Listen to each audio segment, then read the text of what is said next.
Good morning. We need to hear ourselves addressed by St. Peter in his first letter, which is the second reading today, when he says, "Beloved." He's talking to you. He's talking to me when he says, "Beloved, if you are patient when you suffer for doing what is good, this is a grace."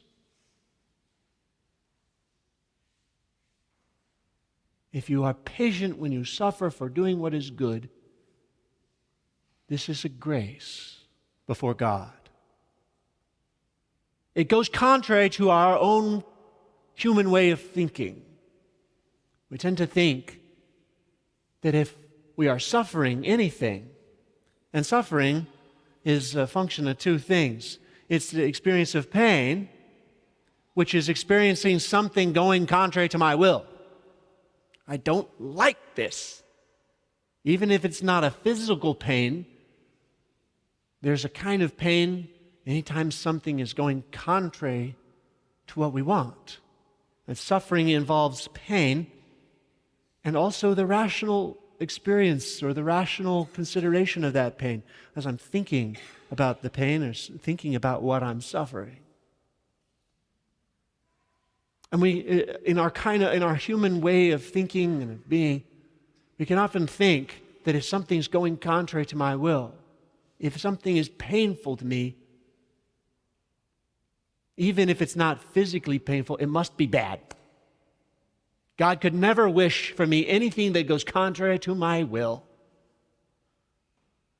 He could never desire for me anything but my own desires for me.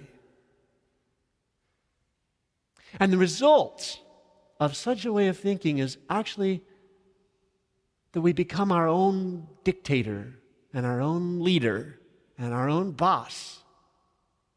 And I'm the one who tells me what to do. In fact, anyone who presumes to try to tell me what to do is probably out to get me.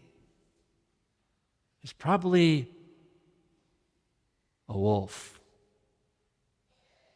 What happens when I separate myself from that willing and joyful obedience to God, which is the hallmark of the Christian soul, is I become not only my own boss, but I become in danger. And the reality of being sheep who have gone astray is that we are following our own will. Sheep need a shepherd to keep them together and to keep them going where they are supposed to go. And there's a night and day difference between a sheep that has a shepherd and a sheep that doesn't. During my previous assignment when I was at St. Anne's, and I was also the chaplain for All Saints grade school, I got a wonderful experience of what it's like to be a shepherd, what it's like to have sheep know my voice. Because my parents have sheep, and one of the mother ewes had twins, and it was her first time she'd ever had twins. This was 2 years ago, in that February when we had that deep freeze and the temperatures were sub-zero for a sustained period of time. Remember that freeze that we had? Well, this mother ewe had had twins just before that deep freeze set in on us. And she had twins. She had never had twins before, so she didn't know what to do. They both sound like my lamb, but I think this one's my lamb. And so the one lamb was a runt. It wasn't able to nurse well. It wasn't able to feed well. It wasn't going to survive in the cold. So what did my parents do? They brought the lamb in, and they were bottle feeding it through the freeze. The result was that when this lamb was 3 weeks old, itty bitty little lamb, it was absolutely docile. It was absolutely trusting. And it couldn't really tell so much difference between me and my mom if I was wearing my cassock, because it confused my cassock with her skirt.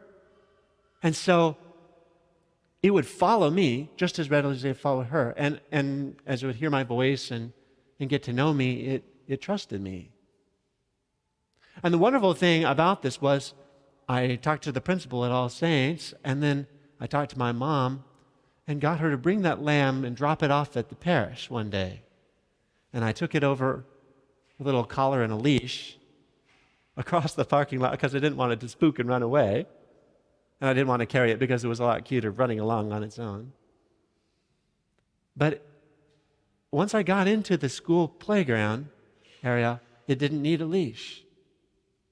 It was going to stay with me. It wasn't going anywhere. And it would stay right at my heel if I was running, if I was walking, no matter what. Better than any dog you've ever trained to heel. And of course, all the children they would bring the classes out to get to experience a real live baby lamb. All their hands reaching out toward that lamb was absolutely terrifying. They were, as far as it was concerned, a bunch of wolves. And if you know anything about sheep, the primary characteristic of sheep is that they're skittish. They're absolutely skittish. You get into the pen and they don't know you, they're out of there. They're going to run away even if they're running over each other. They will not stay. But this lamb, because it trusted me, would stick with me because I was its protection. And if I walked around the kid, it would trot right after me. It was absolutely precious, and it was a great opportunity for the kids to get to experience a live lamb, but it also was a great teaching experience for me because it taught me that when a sheep knows its shepherd, it stays very close. It wants to stay very close to shepherd because it knows that's where it's safe. The German philosopher, or you might call anti-philosopher, Friedrich Nietzsche, said, there is no right or wrong, there is no good or bad, there isn't no truth or falsehood, there's just the will to power.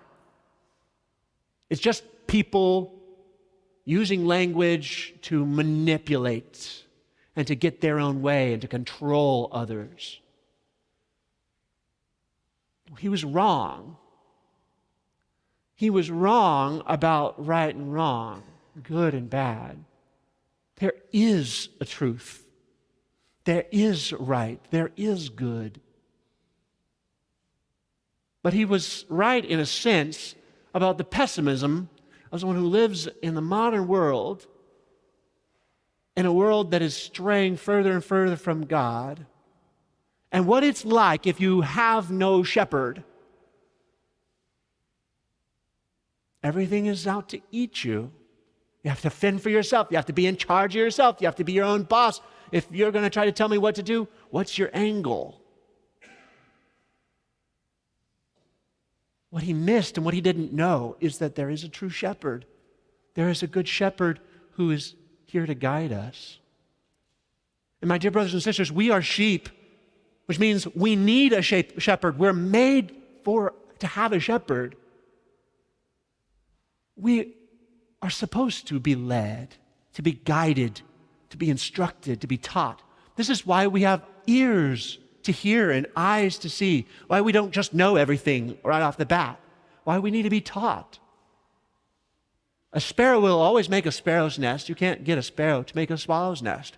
A swallow will always make a swallow's nest. You don't have to teach it to make a sparrow's nest, and it won't make one even if you try.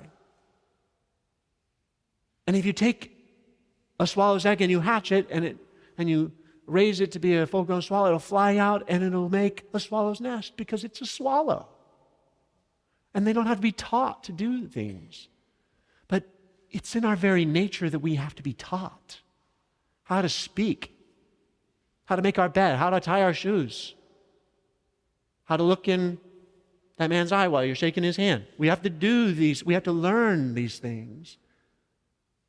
Where does it come from, this idea that's so prevalent in our culture, this idea that we are our own teacher and our own boss and that we can't trust anyone else? It comes from sin. It comes from a reality in the world that we live in, that there are lots of wolves, and that there are lots of people who think that they are doing you a favor but are really doing it for themselves. This is what our Lord means when he says, those who came ahead of me, those who came before me are robbers and thieves. They come to do nothing but to slaughter and destroy. But I came that you might have life and have it more abundantly. And the way that we will come to know the voice of our shepherd, the way that we come to trust him, is by practicing it already, by striving to hear his voice and by trying to become close to him as he is close to us. It is a grace if we are called to suffer for doing what is good because it makes us close to him. It is a grace if we are given joy in a moment of joy because it's from him. If everything in my life is given to me by a loving shepherd who is caring for me, then I can trust that in whatever thing may come, I can see the hand of God in action, and I can learn to hear his voice and to follow him and to stay close to him and to be protected.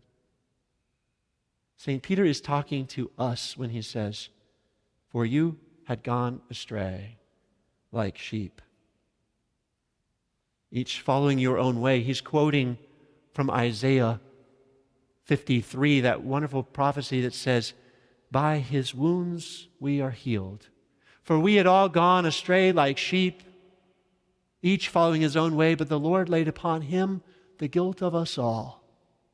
And the reality of our Easter faith is that our shepherd is alive and he is active in our lives. And his grace is powerful. And his rod and his staff, the same rod and staff that correct our course and keep us in line, are what give us comfort. They're what gives us comfort if we are walking in the valley of the shadow of death. Let us make a resolve today and every day that we be docile, that we strive to be docile as a trusting lamb that knows its shepherd and listens to his voice and is formed by him and is taught by him and is protected by him and is loved by him. And when we are his beloved, when we know that we have been called because Christ has suffered for us, then we also know that there's nothing that can separate us from him and nothing that can separate us from his protection and from his care for us every day of our lives.